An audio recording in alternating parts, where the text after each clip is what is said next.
देखो यार, अगर तुम लोग स्वॉर्ब स्ट्रिकलैंड के फैन हो तो ये वीडियो तुम्हारे लिए होने वाली गए, क्योंकि WWE hall of famer Bugatti को लेकर स्वॉर्ब ने मेजर कंट्रोवर्सी कर दी गए। एईडब्ल्यू में जॉश अलेक्जेंडर के डेब्यू को लेकर ऑस्प्रे का मेजर हिंट आ चुका है। एईडब्ल्यू में रिक फ्लेयर के फ्यूचर को लेकर फ्लेयर का काफी बड़ा स्टेटमेंट आ रहा है। तो गाइज, वहीं कल होने वाले फॉल आउट डायनामाइट के ऊपर हमें यहाँ पर क्या कुछ चीजें देखने को मिलेंगी, इसको लेकर हम इस वीडियो पर बात करेंगे। तो गाइज चलिए बिना किसी देरी के शुरू करते हैं इस वीडियो को। और सबसे पहले बात करेंगे स्वॉर्ब स्ट्रिकलैंड और बुकाटी के कंट्रोवर्सी की। वेल गाइज, बात करें अगर यहाँ पर बुकाटी की, तो गाइज ये बात तो हम सभी लोगों को मालूम है, बुकाटी यहाँ पर डब्ल्यूडब्ल्यूई कंपनी के लिए काम करते हैं और इसीलिए आए दिन बुकाटी उनके पॉडकास्ट के ऊपर एईडब्ल्यू कंपनी को लेकर कोई ना कोई उल्टी सीधी बातें करते रहते गए। बट अब यहाँ पर एईडब्ल्यू सुपरस्टार स्वॉर्ब स्ट्रिकलैंड को लेकर बुकाटी ने एक मेजर कंट्रोवर्सी क्रिएट कर दी गए। गाइज यहाँ पर कुछ हफ्तों पहले यहाँ पर एईडब्ल्यू सुपरस्टार स्वॉर्ब स्ट्रिकलैंड यहाँ पर बीजे व्लाड के पॉडकास्ट के ऊपर गए थे।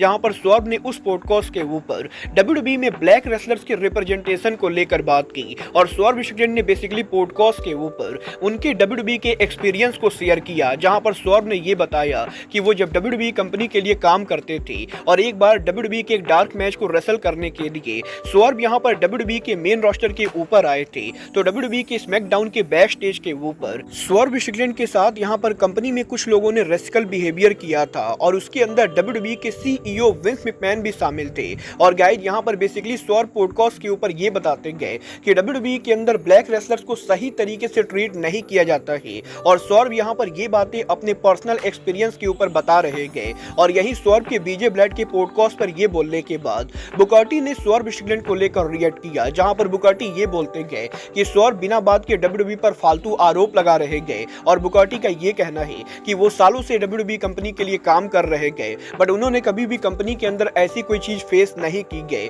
और इसीलिए स्वॉर्ब का ऐसी बातें बोलना डब्ल्यूडब्ल्यूई कंपनी को नेगेटिव लाइमलाइट में लाएगा। और कुछ इस तरीके से बुकाटी और स्वॉर्ब की ये कॉन्फ्लिक्ट शुरू होने के बाद पिछले 3 हफ्तों के अंदर इन दोनों ने back and fourth social media के ऊपर कई बार एक दूसरे को टारगेट किया है, जहां पर इस पूरे मामले के अंदर स्वॉर्ब स्ट्रिकलैंड जिस पॉडकास्ट के ऊपर गए थे वो पॉडकास्टर भी शामिल है। और बीजे ब्लैड ने भी बताया कि बुकाटी काफी लंबे टाइम से डब्ल्यूडब्ल्यूई की इन चीजों को हाइड कर रहे गए, बट स्वॉर्ब स्ट्रिकलैंड की बातें काफी हद तक सही गए। और यही 3 हफ्तों तक सोशल मीडिया और इंटरव्यूज के ऊपर बुकाटी और स्वॉर्ब के कॉन्फ्लिक्ट चलने के बाद अब ये पूरा मामला एईडब्ल्यू और डब्ल्यूडब्ल्यूई के अरीना तक पहुंच चुका है, क्योंकि एईडब्ल्यू के इस हफ्ते डायनामिटी पेपर-व्यू के ऑफ एयर जाने के बाद स्वॉर्ब स्ट्रिकलैंड यहां पर क्राउड को एड्रेस करते गए और डायनेस्टी के ऑफ एयर जाने के बाद स्वॉर्ब स्ट्रिकलैंड बुकाटी के स्टेटमेंट को एड्रेस करते हुए लाइव अरीना के अंदर क्राउड के बीच में फक बुकाटी बोलते गए। और यही स्वॉर्ब के बुकाटी को फक बुकाटी बोलने के बाद अब स्वॉर्ब स्ट्रिकलैंड का ये वीडियो इंटरनेट पर काफी वायरल हुआ और इस वीडियो को बुकाटी ने भी देखा, जिसके बाद की बुकाटी पॉडकास्ट के ऊपर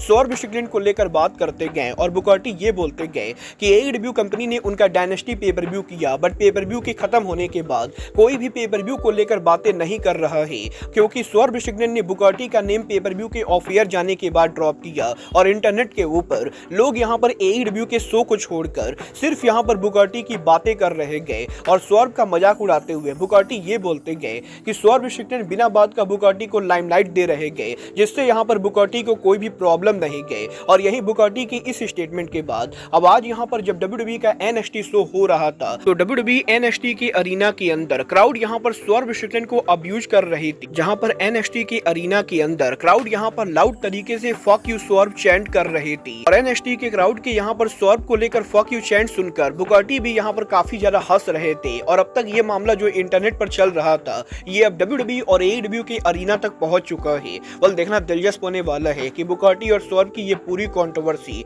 आगे यहाँ पर किस लेवल तक जाती है। बट गाइस चलिए फिलहाल आगे बढ़ते हैं और बात करते हैं 2 time hall of famer Ric Flair की। वेल बात करें अगर यहाँ पर रिक फ्लेयर की, तो गाइस ये बात तो हम सभी लोगों को मालूम है, रिक फ्लेयर यहाँ पर लास्ट टाइम रेसलिंग बिजनेस के अंदर हमें यहाँ पर एईडब्ल्यू के अंदर देखने को मिले थे। बट एईडब्ल्यू से स्टिंग के रिटायर होने के बाद ना तो रिक फ्लेयर एईडब्ल्यू के शो पर अपीयर हुए हैं, ना ही फ्लेयर को डब्ल्यूडब्ल्यूई के ऊपर देखा गया है। और अब जबकि डब्ल्यूडब्ल्यूई का रेसलमेनिया 41 होने वाला है और John Cena possibly Cody Rhodes को हराकर रिक फ्लेयर का ऑल टाइम रिकॉर्ड ब्रेक कर सकते गए, तो यही फ्लेयर के लेटेस्ट इंटरव्यू के अंदर रिक फ्लेयर ने रेसलमेनिया 41 पर उनके अपीयरेंस और इन्वॉल्वमेंट को लेकर बात की, जहां पर फ्लेयर से जब ये पूछा गया कि क्या यहां पर रेसलमेनिया 41 के ऊपर रिक फ्लेयर ऑन स्क्रीन पर किसी एंगल के अंदर इन्वॉल्व होंगे, तो रिक फ्लेयर जवाब देकर ये कहते गए कि वो डेफिनेटली यहाँ पर जॉन सीना और कोडी के मैच में इन्वॉल्व होना चाहेंगे, बट क्योंकि वो यहाँ पर अब भी AEW कंपनी के लिए काम करते गए तो इसीलिए बिना AEW कंपनी के परमिशन के फ्लेयर यहाँ पर WWE के टेलीविजन पर अपीयर नहीं हो सकते गए। और रिक फ्लेयर ने एक बार फिर से ये कंफर्म किया है कि वो अब भी AEW कंपनी के लिए काम कर रहे गए। और रिक फ्लेयर का ये कहना है कि क्योंकि WWE डायरेक्टली AEW का राइवल ब्रांड है तो इसीलिए फ्लेयर को नहीं लगता है कि AEW के कॉन्ट्रैक्ट में होने के बाद वो WWE के टेलीविजन पर ऑन स्क्रीन स्टोरी लाइन का हिस्सा हो सकते गए। और इसीलिए फ्लेयर रेसलमेनिया वीकेंड के अंदर लॉस वेगास के अंदर तो होने वाले गए, बट चाहकर भी वो स्टोरी लाइन का पार्ट नहीं हो सकते गए। बल देखना दिलचस्प होने वाला है कि अगर यहाँ पर फ्लेयर अब भी AEW के कॉन्ट्रैक्ट में है तो टोनी खान फ्लेयर को टेलीविजन पर वापस कब लाते गए। बट गाइस जहां तक बात रही टोनी खान के रेसलर्स को लाने की, तो गाइस यहीं अब AEW में जॉस अलेक्जेंडर के पॉसिबल डेब्यू को लेकर विल ऑस्प्रे का काफी बड़ा स्टेटमेंट आ रहा है, जहां पर ऑस्प्रे का ये कहना है कि AEW के डायनेस्टी पेपर व्यू के बाद अब AEW के oven cup tournament officially kick off हो रहा है। और AEW के अंदर अब भी यहाँ पर मेंस ओवन कप टूर्नामेंट के अंदर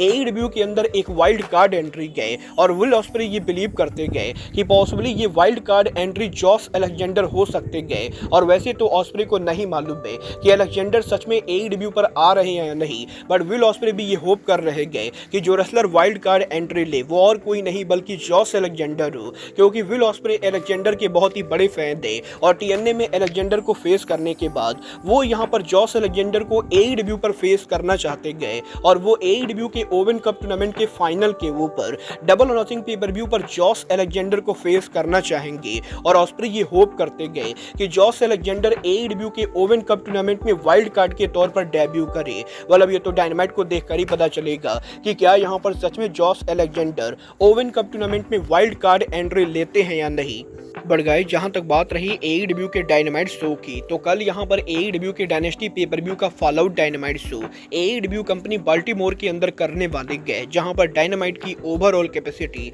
AEW कंपनी ने करीबन 2600 के बराबर रखी गए, जहां पर 2600 टिकट में से AEW ने करीबन 2200 टिकट सोल्ड आउट कर दिए हैं। बट अभी शो पर करीबन 400 टिकट सोल्ड आउट करना बाकी गए, जो कि मेरे हिसाब से पॉसिबली हो भी सकता है। बट बात करें शो के मैचेज और सेगमेंट की, तो कल यहां पर डायनेस्टी के फॉलोआउट डायनामाइट के ऊपर ओवन कप टूर्नामेंट के अंदर से हमें यहां पर क्रिस स्टैटलैंडर थंडर रोजा को फेस करते हुए दिखाई देंगी। AEW के अंदर trio champion Claudio Castagnoli and Wheeler Yuta Opps member Samoa Joe और हुक को टैग मैच में फेस करेंगे। तो वहीं कल स्वर्व स्ट्रिकलैंड भी डायनामाइट के ऊपर एक्शन में होंगे, जो यहां पर पैक को 1-on-1 सिंगल मैच में फेस करेंगे। और इसके अलावा देखना ये दिलचस्प होने वाला है कि एडम कोपलैंड के ऊपर FTR के टर्न करने के बाद कल FTR डायनामाइट के ऊपर क्या करती गई और AEW डायनेस्टी के फॉलोआउट डायनामाइट शो के ऊपर कल यहां पर और क्या कुछ बड़ा धमाका होता है। वाल आप यहां पर AEW के फॉलोआउट डायनामाइट के लिए एक्साइटेड हो या नहीं, आप लोग मुझे कमेंट करके बताएंगे। बट गाइज अब आज के इस वीडियो में बस इतना ही,